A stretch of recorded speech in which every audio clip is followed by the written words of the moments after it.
चैत्र माह के शुक्ल पक्ष की एकादशी को कामदा एकादशी कहते हैं। ये समस्त पापों को नष्ट करने वाली है। जैसे अग्नि काष्ठ को जलाकर राख कर देती है, वैसे ही कामदा एकादशी के पुण्य के प्रभाव से समस्त पाप नष्ट हो जाते हैं। इसके उपवास से मनुष्य निकृष्ट योनि से मुक्त हो जाता है और अंततः उसे स्वर्ग की प्राप्ति होती है। प्राचीन समय में भागीपुर नामक एक नगर था, जिस पर पुंडरीक नाम का राजा राज्य करता था। राजा पुंडरीक अनेक ऐश्वर्यों से युक्त था। उसके राज्य में अनेक अप्सराएं, गंधर्व, किन्नर आदि वास करते थे।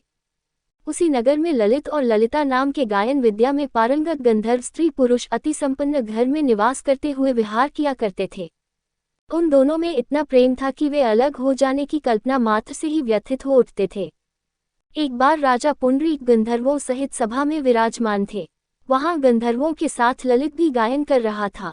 उस समय उसकी प्रियतमा ललिता वहां उपस्थित नहीं थी।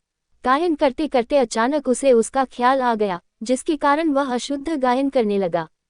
नागराज करकोटक ने राजा पुंडरीक से उसकी शिकायत की।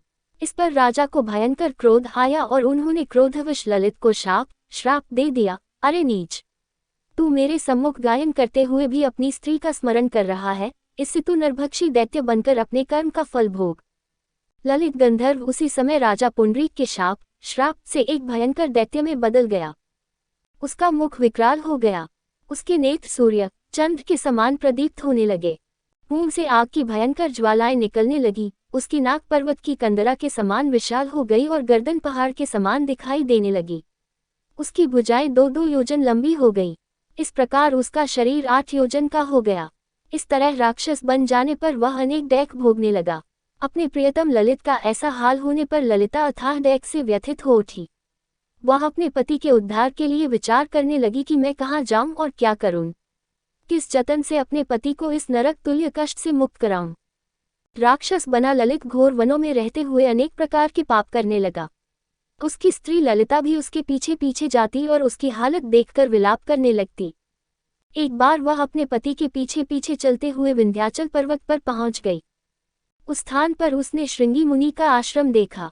वह शीघ्रता से उस आश्रम में गई और मुनि के सामने पहुंचकर दंडवत प्रणाम कर विनीत भाव से प्रार्थना करने लगी। हे महर्षि, मैं वीरधन्वा नामक गंधर्व की पुत्री ललिता हूँ। मेरा पति राजा पुंडरीक के श्राप से एक भयंकर दैत्य बन गया है। उससे मुझे अपार दैख हो रहा है। अपने पति के कष्ट के कारण मैं बहुत दुखी हूँ। हे मुनिश्रेष्ठ, कृपा करके आप उसे राक्षस योनि से मुक्ति का कोई उत्तम उपाय बताएं। समस्त वृतांत सुनकर मुनि श्रृंगी ने कहा, हे पुत्री, चैत्र माह के शुक्ल पक्ष की एकादशी का नाम कामदा एकादशी है। उसके व्रत करने से प्राणी के सभी मनोरथ शीघ्र ही पूर्ण हो जाते हैं।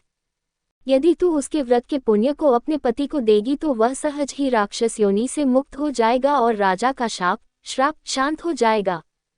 ऋषि के कहे अनुसार ललिता ने श्रद्धापूर्वक व्रत किया और द्वादशी के दिन ब्राह्मणों के समक्ष अपने व्रत का फल अपने पति को दे दिया और ईश्वर से प्रार्थना करने लगी, हे प्रभु, मैंने जो यह उपवास किया है उसका फल मेरे पतिदेव को मिले, जिससे उनकी राक्षस योनि से शीघ्र ही मुक्ति हो।